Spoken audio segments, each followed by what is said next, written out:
Hey everybody, what is going on? I hope you guys are all doing well, and welcome to another tutorial video. In this video, I'm going to be explaining to you guys how you can make a new site on WordPress, so let's get right into it.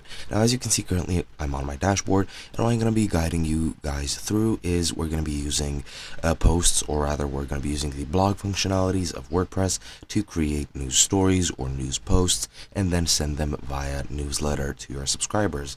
Now, of course, you do need to get your subscribers via forms that you set up on your site so that people can give you their contact information, or you're going to need to add them manually, but I'm going to skip over that step. That is a completely different process.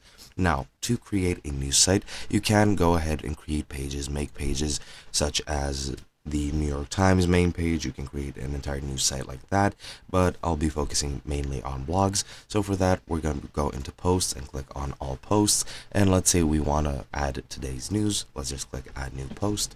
It's going to open up the editor where we're going to enter the title and the text, and for the title, today's news, and as for the blog, I'll just write whatever. This is a test paragraph. And now, of course, you can type / to embed different things, embed videos, embed images, create your own news stories. It is completely up to you.